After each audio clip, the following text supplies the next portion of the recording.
नमस्कार। जीवन ज्योत रूरल एकेडमी की ऑनलाइन कक्षाओं में आप सभी का स्वागत है। कक्षा 9 और इसका पहला वीडियो आप लोगों को प्रदान किया गया, जिसमें कक्षा 9 विज्ञान के पाठ्यक्रम के बारे में बताया गया कि विषय वस्तु में क्या क्या पढ़ना है। और अब हम अध्याय 1 है, इकाई 1 द्रव्य, प्रकृति एवं व्यवहार।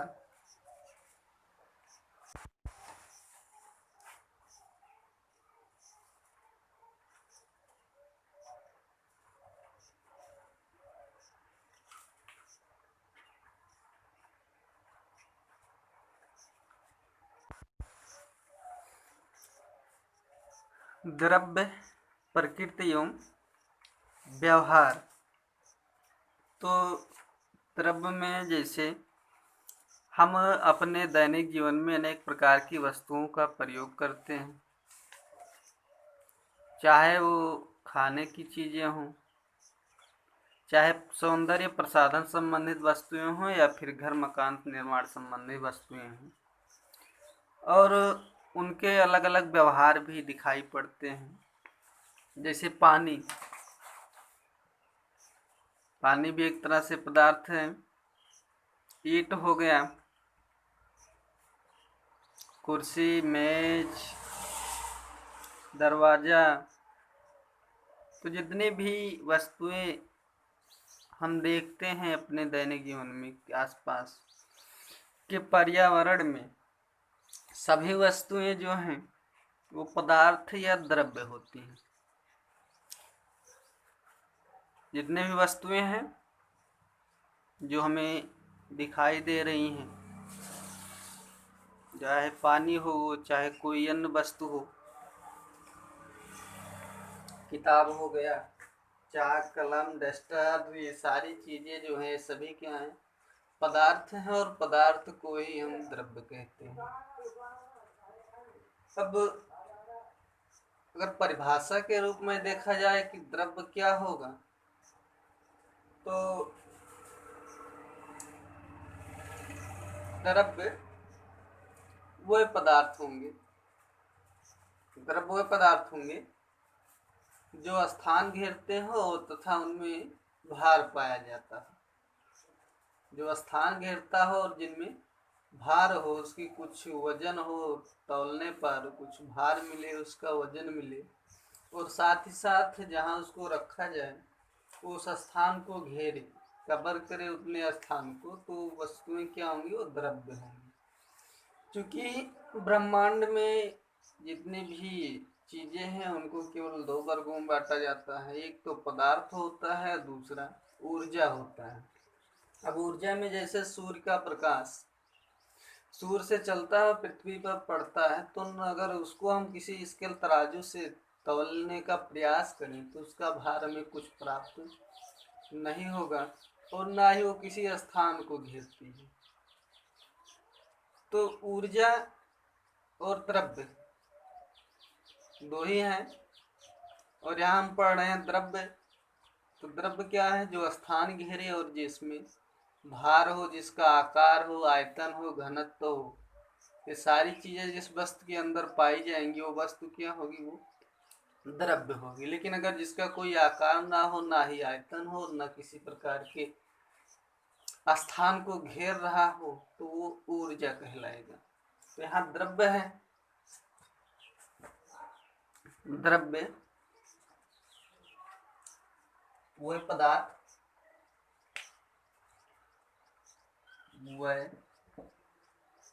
पदार्थ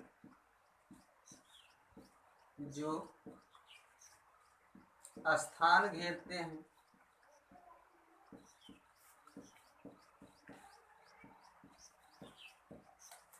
तथा उनमें भार होता है।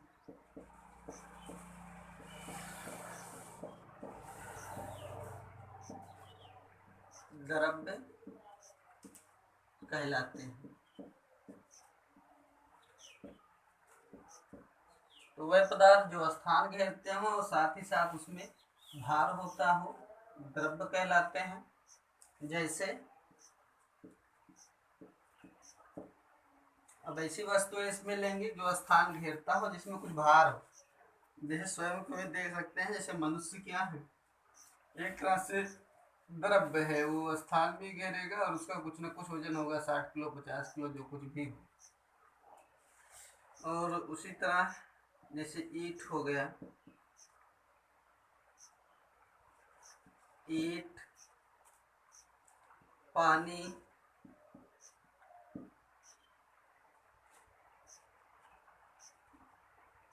खिड़की,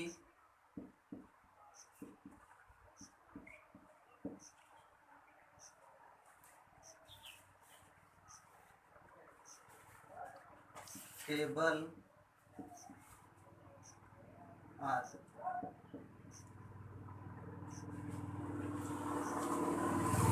सीधा तात्पर्य है कि हम अपने आसपास जो कुछ भी देख रहे हैं वस्तुएं, चाहे पेड़ हो या कोई जानवर हो, जितने भी हैं जो स्थान घेरते हों और जिनमें भार हो, जिनका कुछ न कुछ वजन हो, वजनाई हो, जिनमें, उन्हें द्रव्य कहेंगे। और परिभाषा यहाँ लिख दिया गया है कि वह पदार्थ जो स्थान घेरते हैं और तथा जिनमें भार होता है द्रव्य कहलाते हैं। और द्रव्य के जैसे ईंट हो गया, पानी, खिड़की, टेबल वगैरह वगैरह और भी हैं इसके उदाहरण। तो अब आगे इसमें देखते हैं कि द्रव्य जैसे यहाँ लिखवाया गया पानी और ईंट, पानी और ईंट।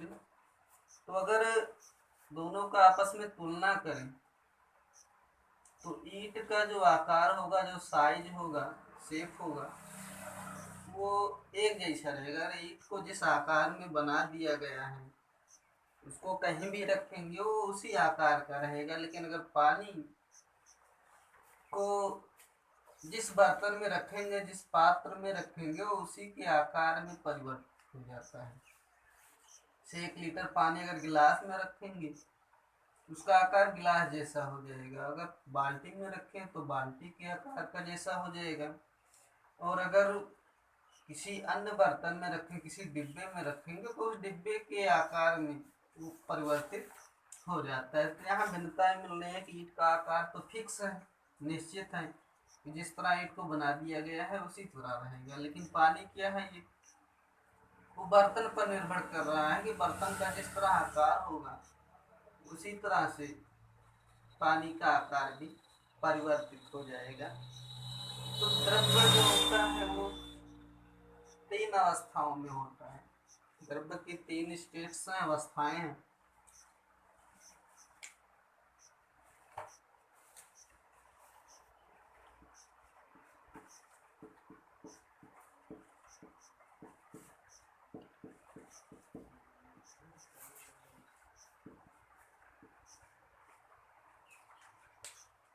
द्रव्य की अवस्थाएं कहते हैं उसको, और ये 3 अवस्थाएं हैं। पहला है ठोस, दूसरी अवस्था है द्रव, और तीसरी अवस्था है गैस। तो द्रव्य की यहाँ पर 3 अवस्थाएं हैं, ठोस, द्रव, गैस। अब ठोस में कौन सी वस्तुएं आएंगी कि जिनका आकार और आयतन फिक्स हो, निश्चित हो। जैसे अगर कुर्सी बना दिया गया इस आकार में तो उसका आकार वो फिक्स हो जाएगा, उसी आकार में रहेगा, उसका आकार परिवर्तित नहीं होगा जब तक कि हम उस पर कोई बाह्य क्रियाकलाप न करें। अगर कोई बाह्य क्रियाकलाप उस पर करते हैं तो आकार स्वाभाविक उसका परिवर्तित होगा, लेकिन वो ठोस अवस्था में ही रहेगा। और द्रव, द्रव का बता ही दिया गया, इसे पानी क्या है, वो द्रव अवस्था में है। और इसको हम चाहे गिलास में रखें चाहे बाल्टी में रखें, तो जिस बर्तन में रखेंगे तो उसी बर्तन के आकार को ग्रहण कर लेगा, उसी आकार में वो परिवर्तित हो जाएगा। इसका आकार जो है वो निश्चित नहीं होगा, लेकिन आयतन जो होता है वो निश्चित होता है। क्योंकि अगर 1 लीटर पानी लिए हैं, चाहे गिलास में रखें, चाहे बाल्टी में रखें, चाहे किसी बड़े बर्तन में रख दें, तो 1 ही लीटर पानी मिलेगा, उससे अधिक पानी वो नहीं होगा।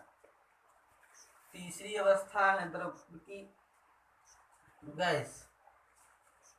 अब गैस जो है ना तो इसका आकार निश्चित होता है और ना ही इसका आयतन निश्चित होता है। गैस की विशेषता होती है कि इसको जितना स्थान मिलता है वो उतने ही स्थान में क्या होती है, फैल जाती है। जैसे एक इत्र की बोतल, इसको सेंट कहते हैं।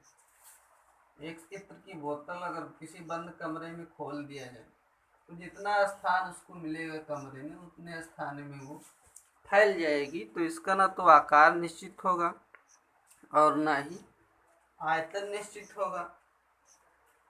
तो इसको डिफाइन कर लेते हैं, परिभाषित कर लेते हैं। ठोस अवस्था से क्या तात्पर्य है।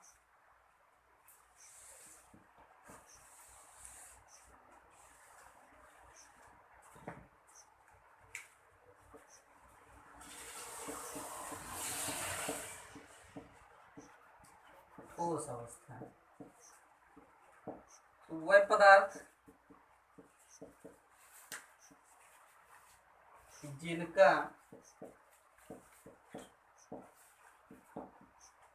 आयतन और आकार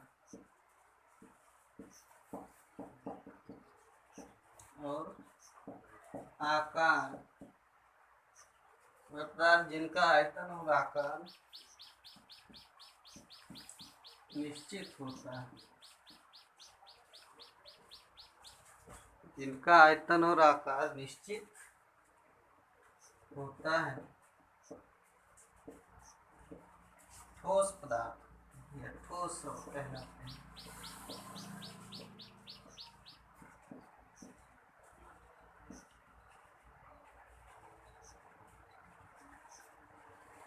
ठोस कहलाते हैं।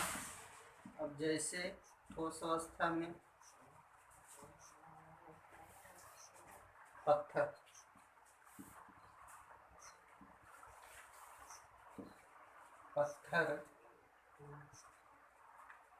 बर्फ,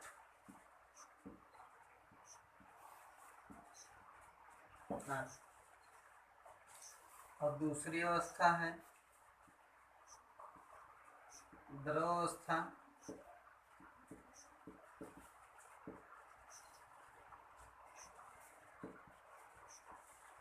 द्रव अवस्था में वे पदार्थ आते हैं जिनका आयतन तो निश्चित होगा परंतु आकार जो है वो अनिश्चित होता है। जैसे पानी बताया गया, वह पदार्थ जिनका आयतन निश्चित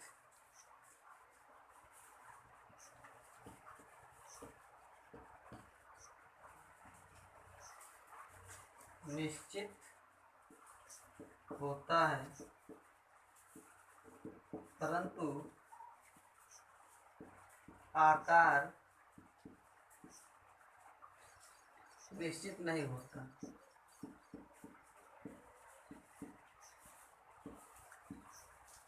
निश्चित नहीं होता है, द्रव कहलाते हैं।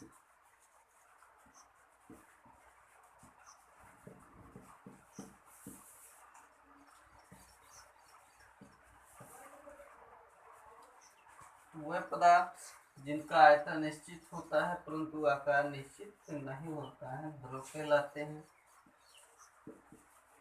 जैसे पानी,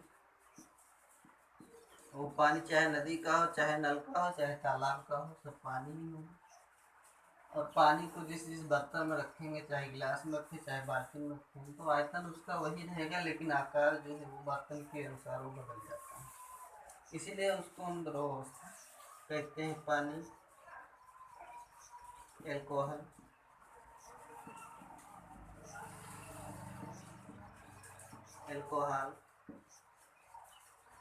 पेट्रोल आदि।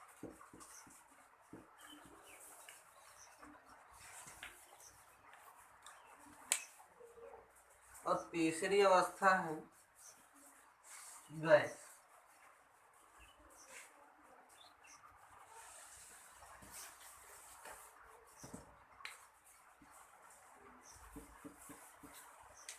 तीसरी अवस्था गैस अवस्था है।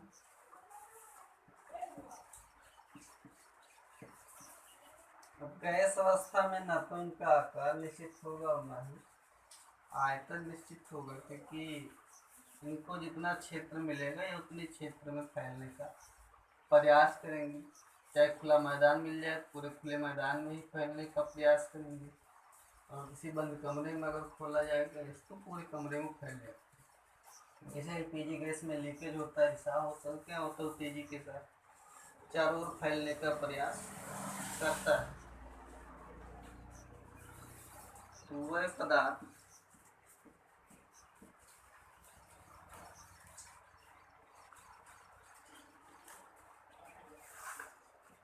जिनका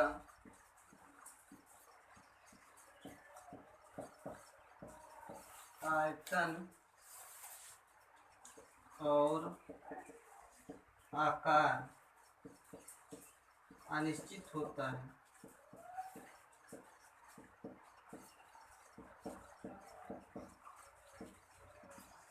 गैस कहलाती है।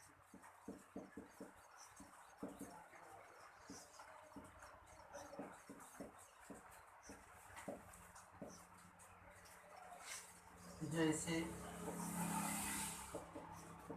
एलपीजी क्या है, गैस है। सीएनजी भी क्या है, गैस है। वायु, इत्र,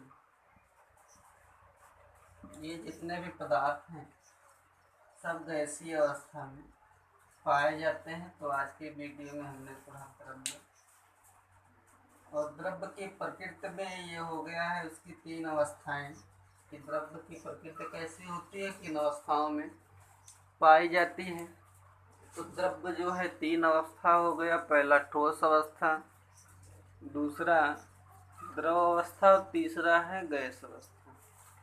अब अगले वीडियो में